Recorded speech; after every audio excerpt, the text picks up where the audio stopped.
जो खेला हुआ है असल में खेला सूरत की पब्लिक के साथ हुआ है और ये एक इंडिकेशन है पूरे भारत के लिए। ये खेला कहीं भी हो सकता है। अब खेला हिसार में भी हो सकता है, कोई बड़ी बात नहीं कि बड़ा फेस्टिवल है ये, वोट का अधिकार है, उसको तो मिला ही नहीं मौका। ये तो दो आदमी बैठ के होटल में अपनी सेटिंग करके सारा खेला खेल दिया।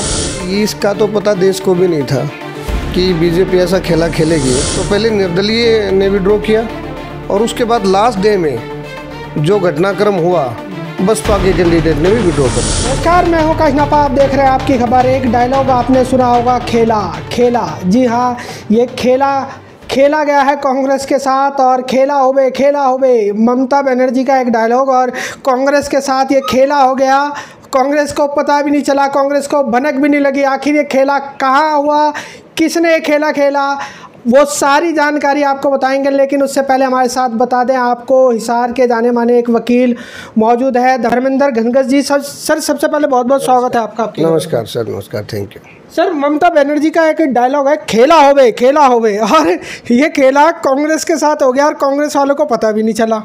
देखिए, इसका तो पता देश को भी नहीं था कि बीजेपी ऐसा खेला खेलेगी और ये तो एक शुरुआत है। उसके बाद तो पता नहीं आगे आगे क्या होगा। आने वाले समय में जो आज के हमारे लोकसभा के इलेक्शन हैं आने वाले, वो हो सकता है रसिया जैसे हों कि यहाँ इलेक्शन तो होंगे और सत्तारूढ़ पार्टी के कैंडिडेट भी होंगे, पर विपक्ष में किसी को खड़ा होने की इजाज़त नहीं रहेगी। अगर कोई खड़ा होगा तो इसी तरह उसको रद्द करवा दिया जाएगा उसका जो नामांकन पत्र। तो दोस्तों आपको बता दें, गुजरात में बड़ा खेला हो गया कांग्रेस के साथ। गुजरात के सूरत से जो प्रत्याशी थे कांग्रेस के, उनका नामांकन रद्द हो गया और सीधे भाजपा यहां से जो है वो जीत चुकी है। और बहुत बड़ा खेला है, पूरी वीडियो आप देखोगे आपको पूरी तरीके से समझ आएगा।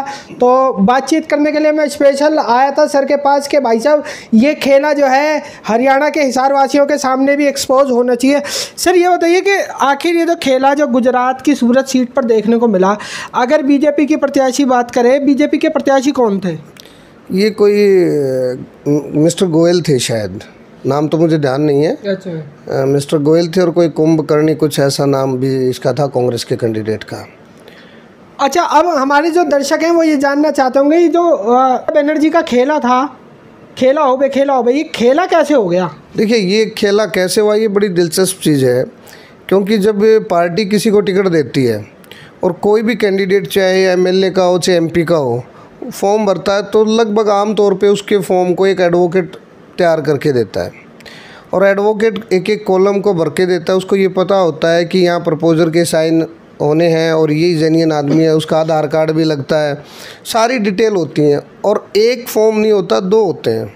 अगर एक में कोई बाय द वे मिस्टेक रह जाए तो सेकंड होता है। अब दो फॉर्म में और एक कवरिंग कैंडिडेट होता है, उसके भी दो फॉर्म होते हैं, 4 फॉर्म में, और एक एडवोकेट ने भरे होंगे। तो जाहिर सी बात है, मैं भी एडवोकेट हूँ, एडवोकेट गलती करता नहीं है।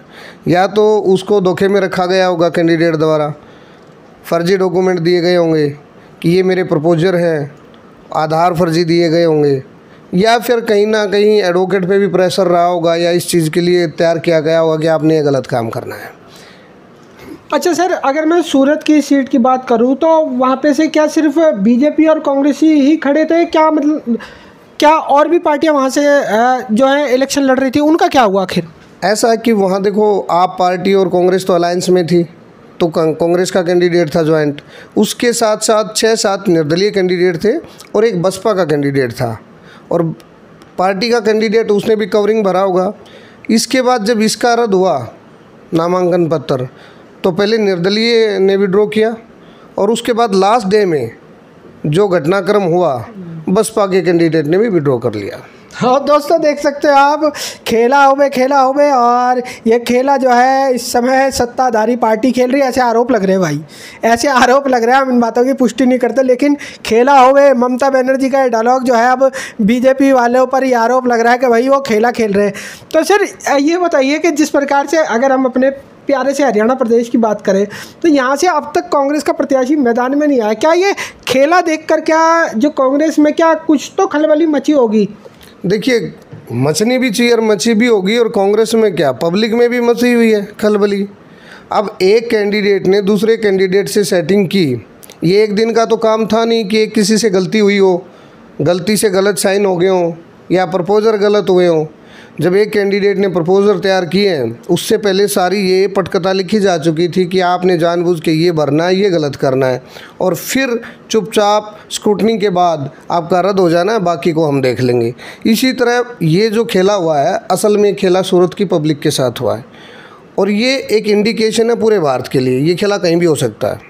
अब खेला हिसार में भी हो सकता है, कोई बड़ी बात नहीं है, क्योंकि सत्ताधारी पार्टी के पास पैसा भी है, पावर भी है, और किसी को भी ऐसा कर सकती है कि दूसरी पार्टी का कोई कैंडिडेट हो, उसको कहे या तो आप अपना पर्चा वापस ले लीजिए, नहीं तो वो तिहाड़ है ही जो सबके लिए है।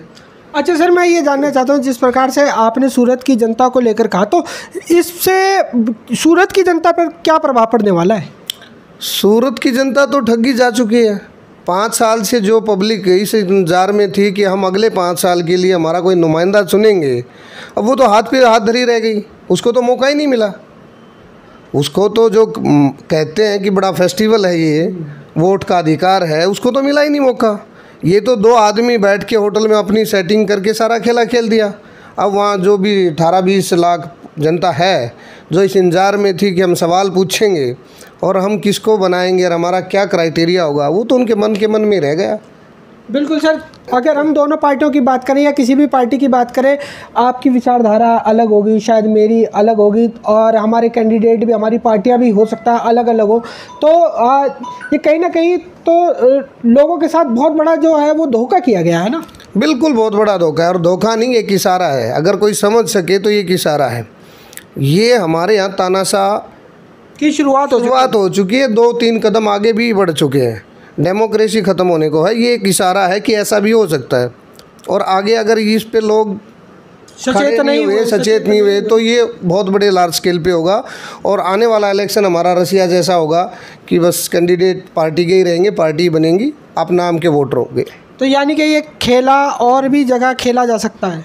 हाँ, कहीं भी खेला जा सकता है। देखो, एक पुरानी कहावत है, आपने भी सुनी होगी, जिसकी लाठी उसकी भैंस। जो पावरफुल आदमी हो कहीं भी खेल सकता है। आदमी लालच में भी सरेंडर कर सकता है, आप डर के भी सरेंडर कर सकता है, तो कुछ भी हो सकता है। तो दोस्तों, गुजरात के अंदर जो है कांग्रेस पार्टी के साथ बहुत बड़ा खेला हो गया, उनको पता भी नहीं चला, और शायद यही कारण है। अगर हरियाणा प्रदेश की बात करें तो कांग्रेस ने अब तक अपने प्रत्याशी जो है मैदान में नहीं उतारे हैं, और इस खेले को जानने के बाद कांग्रेस के होश उड़े हुए हैं। वैसे आपका क्या मानना है, अगर गुजरात के, अगर सूरत में अगर ये वीडियो जारी हो, जिस प्रकार से उन पर जो है खामखा एक बीजेपी का प्रत्याशी थोप दिया गया, हम तो यही कहेंगे थोप दिया गया है, क्योंकि जितनी भी पार्टियां थी उनके जो प्रत्याशी थे उन्होंने विड्रॉल कर लिया ना। हाँ बिल्कुल, निर्दलीय ने भी विड्रॉल कर लिया, बसपा ने भी कर लिया, और इतना बड़ा स्कैंडल है। मैं तो ये कहता हूँ, देखो, कैंडिडेट के पास तो राइट है हाई कोर्ट में जाने का, पर कैंडिडेट जा नहीं रहा सूरत का, कांग्रेस का कैंडिडेट, क्योंकि वो तो कहीं मिला हुआ की हत्या भी इसको कहेंगे।